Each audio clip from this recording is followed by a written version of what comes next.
আসসালামু আলাইকুম। সবাইকে শুভেচ্ছা জানিয়ে শুরু করব আজকের রেসিপি। করলা বা উস্তা যে যেই নামেই চিনেন না কেন, অনেকেই কিন্তু তিতার জন্য খেতে একদমই পছন্দ করে না। আজকের রেসিপিটা শুধুমাত্র তাদের জন্য। এমনভাবে আজকে আমি আপনাদেরকে করলা ভাজি করে দেখাবো, তিতা লাগা তো দূরে থাকুক, সবাই চেটেপুটে খাবে। প্রথমেই প্যান গরম হয়ে গেলে দিয়ে দিব পরিমাণ মতো সয়াবিন তেল। করলা ভাজিতে কিন্তু তেলের পরিমাণটা একটু বেশিই লাগে। তারপরে দিয়ে দিব কেটে রাখা পেঁয়াজ।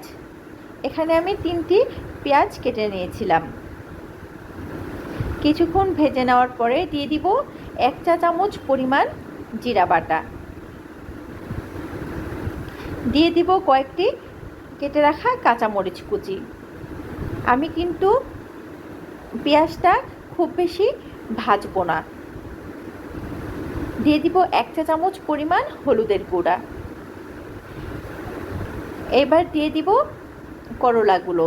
করলা কিন্তু আমি খুব ভালোভাবে লবণ দিয়ে চিপে 10-15 মিনিটের জন্য রেখে দিয়েছিলাম। যখন করলা থেকে পানি বের হয়েছিল তখন আমি পানিটা খুব ভালোভাবে চিপে নিয়ে ফেলে দিয়েছিলাম। তাহলে করলা কিন্তু খেতে একদমই তিতা লাগবে না। করলা ভাজির জন্য আমি সব সময় দেশি আলুটাই দেওয়ার চেষ্টা করি, তাহলে কিন্তু করলা ভাজির টেস্টটা ভালো হয়। দিয়ে দিয়েছি সামান্য পরিমাণ লবণ, যেহেতু আমি করলা চিপার সময় অনেকটাই লবণ দিয়েছিলাম। দেখুন আমার করলা ভাজিটা কিন্তু হয়ে গেছে। করলা ভাজি কিন্তু যত কম নাড়া যাবে তত খেতে তিতা কম লাগবে। আশা করি আপনাদের কাছে আমার এই ভিডিওটি অনেক বেশি ভালো লেগেছে, আর আমার রেসিপিটি অবশ্যই ট্রাই করে দেখবেন।